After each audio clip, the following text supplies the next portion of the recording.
Subscribe करें मेरे YouTube channel Shalini's kitchen को और इस बेल आइकन पे क्लिक करें और देखें मेरे सारे लेटेस्ट वीडियोस सबसे पहले। हेलो फ्रेंड्स, मैं शालिनी शालिनीज किचन में आप सभी का स्वागत करती हूँ। आज मैं आप सभी के साथ शेयर करने वाली हूँ चीकू की आइसक्रीम की रेसिपी, जो कि बहुत ही टेस्टी और हेल्दी होती है। और इस रेसिपी में हमने कोई भी प्रिजर्वेटिव्स या आर्टिफिशियल स्वीटनर यूज नहीं किया है, तो आप इसे अपने बच्चों को भी बना के दे सकते हैं। तो चलिए इस रेसिपी को शुरू करते हैं। चीकू आइसक्रीम बनाने के लिए हमें इन चीज़ों की ज़रूरत होगी। इंग्रेडिएंट लिस्ट मैंने डिस्क्रिप्शन बॉक्स में भी शेयर किया है, आप चाहें तो वहां जाके भी चेक कर सकते हैं। सबसे पहले हम दूध उबाल लेंगे। तो मैंने ऑलरेडी एक पतीले में दूध उबलने के लिए डाल दिया है। दूध में उबाल आ गई है तो इसे एक कड़छी की मदद से अच्छे से मिक्स करें और फ्लेम को लो कर दें। 20 से 25 मिनट के लिए हम इसे उबलने देंगे ताकि हमारी दूध जो है वो गाढ़ी हो जाए। हर 2 से 3 मिनट पे हम इसे इस तरीके से चलाते रहेंगे, वरना दूध जो है वो तले से लग जाती है और जल जाती है।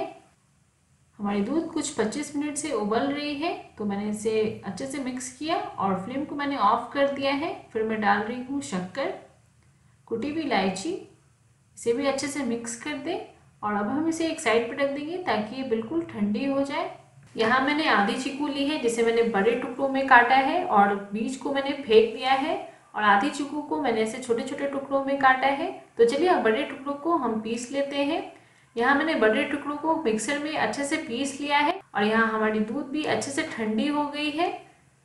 तो अब मैं इसमें डाल रही हूँ ये बारीक कटी हुई बादाम, जिसे मैंने रात को भिगो के रखा था और फिर मैंने इसके छिलके को भी हटा दिया है। फिर डालें ये बारीक कटी चीकू और चीकू पेस्ट भी डाल दें, इसे अच्छे से मिक्स करें। फिर इसे ढक के हम 6 से 7 घंटे के लिए फ्रीजर में डाल देंगे ताकि हमारी आइसक्रीम अच्छे से तैयार हो जाए। और ऐसा करने के लिए हमें एयर टाइट कंटेनर ही यूज करनी है। 6 घंटे हो गए हैं, हमारी आइसक्रीम रेडी है। तो एक सर्विंग ग्लास में मैं 2 से 3 स्कूप आइसक्रीम की डाल रही हूँ और इसे मैं गार्निश कर रही हूँ कुछ स्प्रिंकलर्स से। आप चाहें तो बारीक पिस्ता काट के भी गार्निश कर सकते हैं।